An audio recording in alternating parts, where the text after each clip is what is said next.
Ibu bapak, saudari-saudara, sobat Komsos yang terkasih dalam Kristus, selamat berjumpa kembali dengan Renungan Minggu Komsos Gereja Santa Maria Immaculata Paroki Tarakan. Kita hari ini memasuki Minggu Paskah yang kelima. Bacaan Injil yang akan kita renungkan diambil dari Injil Yohanes bab 15 ayat 1 sampai dengan 8. Bacaan ini merupakan rangkaian dari wejangan Yesus atau warisan Yesus, pesan-pesan Yesus terakhir yang dia sampaikan pada perjamuan malam terakhir bersama dengan para muridnya. Wejangan Yesus ini diungkapkan dari bab 13 sampai dengan 17 Injil Yohanes. Pesan ini merupakan pesan penting. Apa kiranya yang menjadikan ini pesan penting? Yesus mengungkapkan atau Yesus ingin menggambarkan relasi hubungan antara dia dengan para murid dan kita semua, serta hubungan Yesus dengan Bapa. Pendek kata, kita untuk bisa selalu bersatu bersama dengan Yesus, kita harus memperhatikan relasi ini. Bapa, Yesus, dan kita. Yesus menggambarkannya dengan pokok anggur. Yesus pokok anggur yang benar, Allah Bapa pengusahanya, dan kita disebut ranting-rantingnya. Sebagaimana kita semua tahu, pokok atau tumbuhan utama itulah yang memberikan makanan dan kehidupan untuk ranting-ranting. Yesus menggambarkan dirinya sebagai pokok anggur dan kita ranting-rantingnya. Karena pohon anggur ini pohon yang sangat berharga. Pohon yang sangat disukai karena menghasilkan buah-buah anggur yang akan dinikmati oleh banyak orang. Dan hampir semua orang suka dengan buah anggur. Yesus ingin menegaskan kalau kita ingin menghasilkan buah-buah yang berkualitas, kita diminta untuk selalu menempel pada pokok anggur. Karena pokok anggur ini sudah dijamin oleh sang pemilik kebun anggur, yaitu Allah Bapa.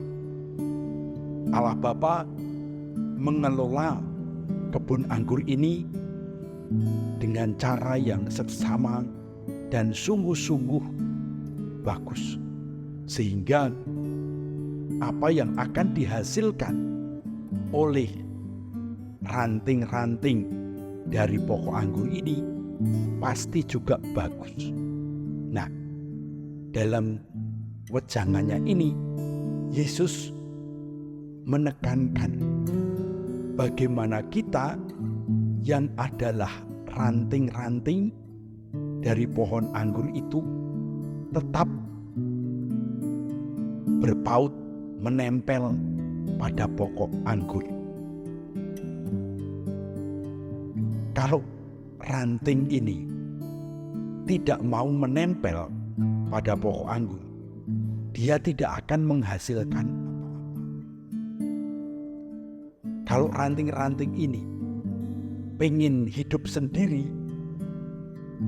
dia akan menjadi kering, layu dan kering, dan kemudian mati. Kalau ranting-ranting ini tidak menyerap makanan yang diberikan oleh pokok anggur, ranting-ranting ini juga tidak akan menghasilkan buah. Maka perumpamaan tentang atau gambaran tentang pokok anggur yang benar dan kita ranting-rantingnya ini menggambarkan sesuatu yang sangat indah dalam relasi kita dengan Tuhan. Tuhan menyediakan semua yang kita butuhkan untuk kebahagiaan hidup. Tuhan menyediakan segala sesuatu yang memungkinkan kita ini sukses. Tuhan menyediakan segala sesuatu yang bisa membantu kita untuk hidup baik, hidup benar, hidup lancar. Persoalannya adalah apakah kita mau selalu berhubungan dengan Tuhan? Apakah kita mau selalu menempel pada Dia dan menyerap nilai-nilai yang disediakannya untuk kesuburan diri kita sendiri? Nah, disitulah persoalannya. Yesus ingin supaya kita menyerap dari firman yang Dia ajarkan, dari sabda yang Dia wariskan. Dalam pesannya kepada para murid, Dia mengatakan, "Jikalau kamu tinggal di dalam Aku dan firman-Ku tinggal di dalam kamu, mintalah apa saja yang kamu kehendaki dan kamu akan menerimanya." Ini sebuah jaminan. Kalau kita sungguh-sungguh dekat, menyerap, memahami, mengerti apa yang diajarkan oleh Yesus, apa yang diwariskan oleh Yesus, kita diminta apa saja, pasti Tuhan akan memberinya. Mengapa demikian? Karena kalau kita mengetahui, kita memahami pribadi Allah, jalan pikiran Allah, kehendak Allah, kita pun juga akan memohon sesuatu yang semestinya, yang selayaknya. Kita tidak akan memohon sesuatu yang aneh-aneh, yang tidak mungkin kita sendiri jalani. Ada sebuah cerita, seorang murid sudah selesai pelajarannya dan dia kemudian pergi mengembara. Suatu hari dia pulang. Ketika dia sampai di rumah gurunya, dia mengatakan, "Guru, saya sekarang sudah menjadi orang yang beriman. Saya percaya kepada Tuhan. Saya yakin Tuhan akan melindungi saya. Saya yakin Tuhan akan selalu menyertai saya. Maka saya biarkan kuda saya di luar rumah sana tanpa terikat.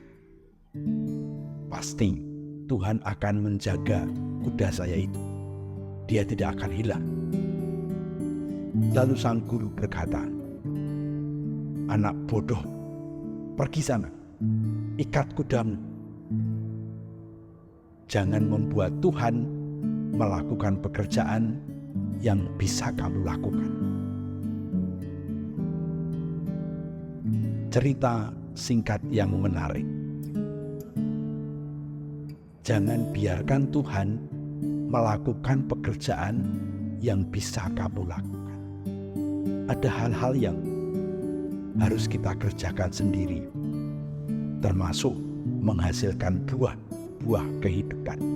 Tetapi Tuhan akan selalu mendampingi kita, memberi kita support, mendukung kita. Semoga kita selalu bersatu dengannya dan menghasilkan buah-buah kebaikan untuk kita dan untuk dunia. Amin.